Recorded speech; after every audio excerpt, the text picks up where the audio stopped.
السلام علیکم. نن چې د زموږ تاسو دوهم لیکچر دی د راوټینګ چې د لومړی لیکچر دی. راځم بعضې کمانډونه دي باید دا مونږ استعمال کړو چې یاره دغه بیسیک کنفیګریشن مونږ څنګه کولی شو. نو تاسو راشئ اول دغه تاسو که وګورئ نیټورک ډیوایسز کې زه به دغه یو راوټر راواخلم او بیا به دا راوټر یاره دا راوټر څه شي دپاره استعمالیږي. راوټر چې دی د مختلفو نیټورکونو د کمیونیکیشن دپاره استعمالوو. څه مطلب یاره مونږ سره مختلف ډیوایسونه دي. مختلف نه دا معنا چې یاره یو ځای دوه ځای نیټورک دي مونږ سره چې یو ته ای پی اساین شوې ده د کلاس A بل ته ای پی اساین شوې ده کلاس B یا C. نو په دې صورت کې د دوی دغه آی پی اډریسز جدا شوې نو د دوی یو بل سره کمیونیکیشن نشي کولی. نو که وغواړو چې دوی دا ډیوایسونه د هغوی سره او دا د دوی سره مطلب کلاس A د کلاس B سره یا کلاس B د کلاس A سره کمیونیکیشن وکړي نو د دې ترمنځ به مونږ راوټر لګو. ښه بیا به انشاءالله په دې کې خپله یو بله ویډیو ډکو خو راځو بیسیک کنفیګریشن کوو چې راوټر ته مونږ څنګه آی پي اساین کولی شو د CLI په واسطه یعنی کمانډ لاین انټرفیس. راځم یو سویچ راخلم او دغه سویچ دا ماډل راخلم او راځم یو څو پیسیانې ګورئ کله چې تاسو غواړئ چې زیات پیسیانې راواخلئ نو ګوره دلته به تاسو کلیک وکړئ کنټرول به ونیسئ بیا کلیک وکړئ یعنې څو ډیوایسونه چې تاسو په کار دي دا راخیستلی شئ او د دې نه بعد دغه اسکیپ بټن وهئ نو دا به تاسو سره څنګه دی دا به تاسو سره بیا نه راځي دا کمانډ. نو ګورئ د دې نه بعد به زه دغه کیبل راواخلم که چېرته تاسو اتومیټیک کیبل نه استفاده وکړئ نو دی خپله ایډجسټ کوي صحیح ده دا د دې سره وصل. نو زه به بار بار کلیکونه په دې کوم نه تاسو به کنټرول ونیسئ او د کنټرول نه بعد دا د دې سره څنګه کوه کنیکټ کوه. ډېره اسانه او سمپل طریقه ده. نو ګوره بیا سکیپ بټن ووهئ صحیح شو. نو ګورئ د دې دپاره چې زه پریکټیکل که چېرته زه وغواړم چې راوټر ته داخل شم ګورئ نو پریکټیکل چې کله زه داخلیږم په راوټر کې نو راوټر دپاره باید زما سره یو پی سي وي لکه لیپټاپ دی لیپټاپ ورسره څنګ کېږدم او دغه لیپټاپ سره به زه څه شی یو ځای کوم یعنې دغه لیپټاپ چې دی په کوم کیبل باندې وصلوو دا په کنسول کیبل راخلو دا به کنسول پورټ سره وصلو او کمپیوټر به د راوټر سره وصلو. نو که چېرته تاسو فکر وکړئ که نه زه به اول راشم دغه کیبل به راواخلم کنسول او په دې باندې به کلیک وکړئ ګوره کنسول یې لیکلی دی دلته تاسو وګورئ کنسول. د دې نه بعد به تاسو داسې کار وکړئ چې را به شئ او په دې باندې به کلیک وکړئ ګوره که چېرته اول دلته کلیک کوئ صحیح ده هم ستونزه نشته نو خو ښه طریقه دا ده چې تاسو دا کنسول راواخلئ اول کلیک په دې باندې وکړئ کنسول او بیا راشئ کلیک په دې باندې وکړئ. نو تاسو ولیدو زه اوس غواړم چې یاره د دې پی سي نه زه راوټر ته داخل شم لکه څنګه چې مونږ غواړو چې پریکټیکلي چېرته داخل شو راوټر ته نو مونږ د څه شي لري مونږ سره باید په پی سي کې څه شی انسټال وي دا خو سپیکټ ریسر دی نو زه ډایرکټ کولی شم چې د لیپټاپ نه راوټر ته داخل شم. خو ګوره که چېرته په ریل کې مونږ کار کوو دا خبر یاد وساتئ چې مونږ به څه شی کوو په خپل کمپیوټر کې به یو څو سافټویر وي دا به انسټالوو که هر یو د دې نه انسټال که تاسو کولی شئ چې بیا راوټر ته داخل شئ که نه نو تاسو نشئ داخلېدی. یو مونږ سره پوټي سافټویر دی بل ټیراټر هم دی مینیکام دی او هایپر ټرمینل هر یو چې تاسو غواړئ او هر یو درته اسان وي هغه تاسو یوز کولی شئ. زه راځم د دې ځای نه لیپټاپ ته داخل شم ډیسکټاپ ته او ټرمینل ته راغلم بیا مې دا اوکې کو نو تاسو که وګورئ دلته اول اپشن تاسو سره راځي چې نو تاسو به نو یعنې ځکه مونږ کنفیګریشن کوو نو کمانډ به ورکوئ. نو ما سره راوټر راغی دا تاسو وګورئ دې ته یوزر موډ وایي. یوزر موډ کوم موډ ته وایي یوزر موډ هغه موډ ته وایي چې دلته مونږ کم ویریفیکیشن کولی شو صحیح ده مطلب که چېرته موږ غواړو د راوټر په هکله معلومات ترلاسه کړو د دې هسټري وګورو کلاک وګورو نو مونږ دغه بیسیک کمانډ په څه شي کې استعمالولی شو په یوزر کې. نو د دې علامې د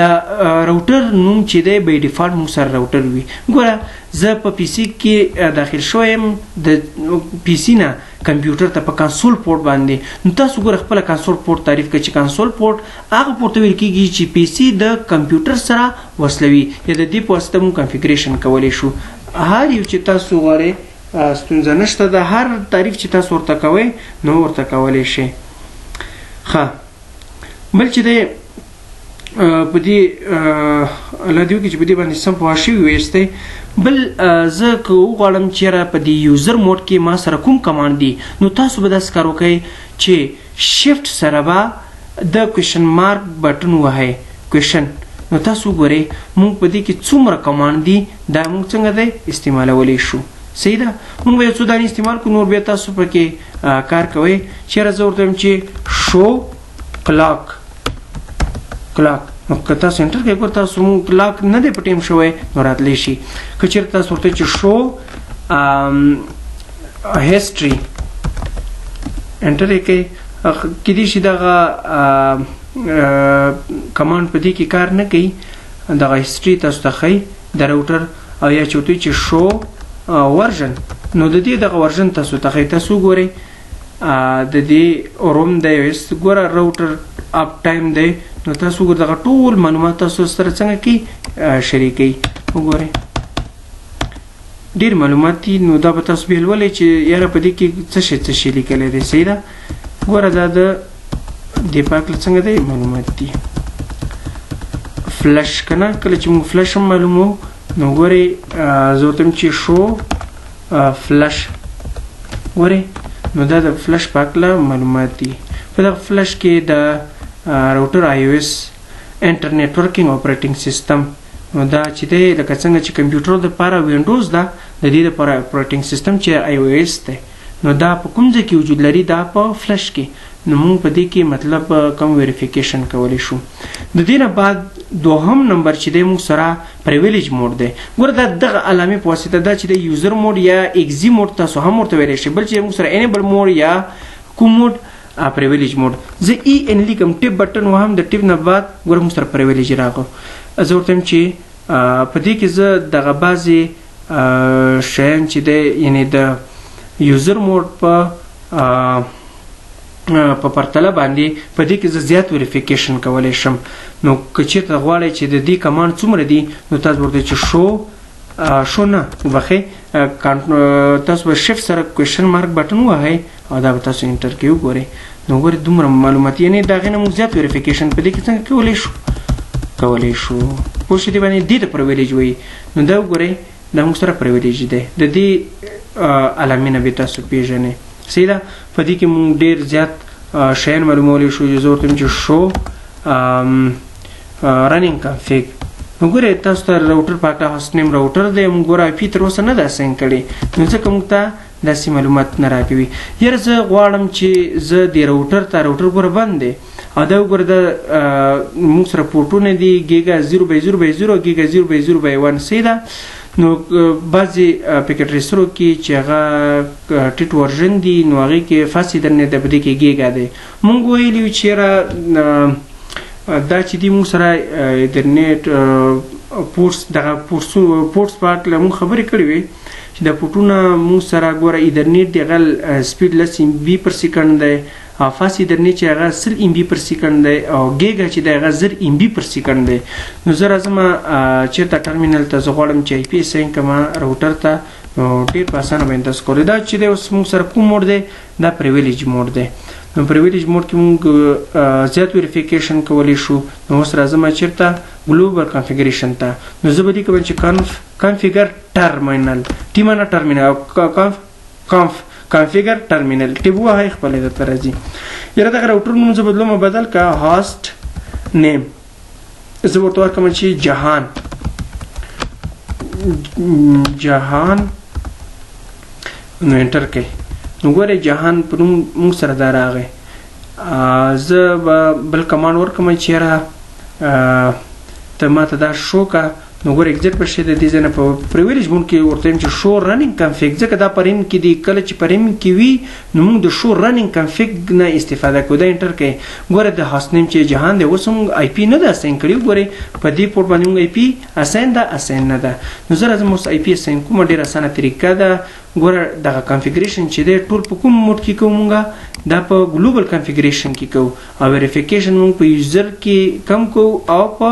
انیبل یا پریویلیج موډ کې زیات کوو نو ډیر زیات اسانه او سمپل کار دی راځم زه دا پریویلیج موډ کې کنفیګر ټرمینل کا ضرورت هم چې انټرفیس ته نه نو زه ګور خبرې کوم راوټر سره ډیر اسانه انټرفیس لسی شي راوټر ته او جی ای جی یعنی ګیګا ایترنیټ به خپل در طریقې 0/0/0 نو ګوري کچې ته په ریل راوټر باندې تاسو کار کوئ نو دغه 0/0 اخلي دغه یو 0 چې دی پغې کې ناراضي سیده صرف دغه فرق یې نور هیڅ فرق پکې نشته انټر یې کا ماته چې پی اسنک آی پی اډرس ایربلټي ټیب وهای یا زه 10.0.0.1 سبنیماس شه 255.0.0.0 انټر یې کا نو ګوري دغه پورت چې دی به ډیفالت موږ سره بند وي نو تاسو بدل ته ورته لیکئ چې نو شټ ډاون ترڅو دغه پورت موږ سره څنګه شي روښانه شي آن شي ګوري دلته موږ سره دغه علامه چې شوه شنه شوه مطلب موږ سره راوټر فعال شو دغه اوس زه سب موډ کې زه غواړم چې ډایرکټ پریویلیج موډ ته لاړ شم نو اینډ کمانډ نه استفاده کوم د اینډ کمانډ نه نو دې په واسطه تاسو کولی شئ چې ډایرکټ چیرته لاړ شئ ډایرکټ پریویلیج موډ ته که چیرته ایگزیټ کما نو ګلوبل کنفیګریشن ته ځم او که چیرته اینډ کما نو چیرته ځم پریویلیج موډ ته ځم نو ګورئ زه اوس ورته چې شو رننګ کنفیګ نو تاسو ګورئ جهان اوس دلته بالکل آی پی اساین شوي تاسو ګورئ که نه چې په هغه پورټ باندې موږ دغه آی پی اساین که اساین کړی نه ده نو څومره زبردست نو دا ډیر اسانه ده کلم چې راوټر ته آی پی اساین کوئ دغه طریقه ده یاره بعضې کسان وایي چې زه دغه راوټر نه دغه آی پی اډرس لرې کوم نو بالکل یې لرې کولی شئ ګورئ تاسو به راشئ کنفیګر ټرمینل څومره اسان او انټرفیس فاسد ګیګا وبخښئ ګیګا تاسو ګوره داسې مور کولی شئ آی ان ټي ورته ورکئ جی ای جي فاصله جی ای جي ګیګا ایترنیټ که نه نو 0/0/0 انټر یې کړئ آی پی اډرس نو دلته به ورته وي چې نو آی پی اډرس څه شی زه بس انټر یې کړه ختم اینډ کا پریویلیج ته لاړ شه ورته شو رننګ کنفیګ اوس ما سره پریم کې د ما سیف کړی نه دی نو ما ته اوس وایي چېرې تا دغه آی پي لرې کړې ده تاسو راشئ جهان شته او آی پي څه شو آی پي د دې نه څنګه ده ریموف شوه ختم شوه نو هیله ده چې په دې باندې پوه شوي یاستئ نو دغه وړې ویډیوګانې کوم چې بې تاسو هم ګورئ چې ورته خسته نه شئ نو مونږ په دعاګانو کې یاد ساتئ او دا د نن ورځې درس بیا چې ستاسو درانه چوپړ کې حاضرېږم تر هغې پورې په لوی بخونکي مهربانه زه سپارم علامو